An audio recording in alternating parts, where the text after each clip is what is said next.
face for radio. Yeah. No commentary from the interviewer. Stick to the, you need to look at the questions, David. Sorry. My name is Levi Taylor, and I get to play McTavish, Jeffrey, and Burly Teen.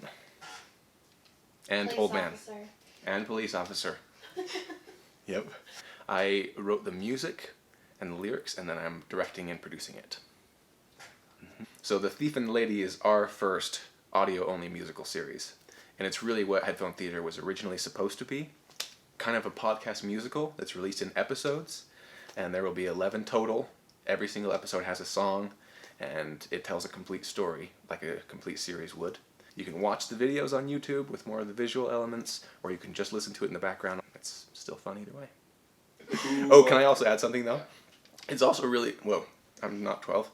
It's also really fun for everyone to be able to play multiple characters. Actors, I think, are a lot more versatile than just playing one character on stage, and doing an audio-only series lets us really explore that versatility and let them play multiple roles. It's fun because I think as theater people, we just riff off each other naturally, and it was really fun to be able to do that and then include some of the things we came up with. So there are scenes where there are like action scenes, or the kids are fighting, or there's kind of some funny moments, and you hear all this commotion, and all of us are like just saying random stuff, and we're just making that crap up. Like, we didn't have any of that scripted. Like, Justin kept coming up with some super funny stuff for Trevor every time we did those commotion scenes. And so that was my favorite. I've never played an evil character before, and he's so fun. I might never be good again. He's a fun one because he is a really subdued sort of evil. He's a villain, and you only see glimpses of it at first, and then he really grows toward the end and builds into this full-on wild man. And Rochelle, the stage manager, kept pushing me, because she directs me. I can't direct myself, so she is my director. And she kept pushing me like, be even crazier, be even creepier. And I was like, are you sure? So I have to take measures into my own hands. Ungrateful child. Ungrateful, that's right. Yeah. I'm the victim. Villains are the heroes of their own story. Yeah. Ooh, yes. Oh man, that's gonna be hard. You can't make me make that choice. Yeah. I really love the intro song. I really like Billy's Welcome to London. It's got a fun little twist in there, right off the bat, where it kind of sounds like a melancholy song, and then it goes a different direction, and it's really playful and very Billy. But probably my favorite would be Little Pieces. It's the song that Mrs. Hathaway sings to her kids when she's comforting them this one night. And it's really beautiful, and it's kind of one of the more touching songs. I always want to say Keith Urban. What's his name? Oh, Carl? Carl Urban. Carl Urban. Yeah, that was actually Elizabeth's original choice. And whenever I play McTavish now, I picture Carl Urban. He has this cool like scowl that he does.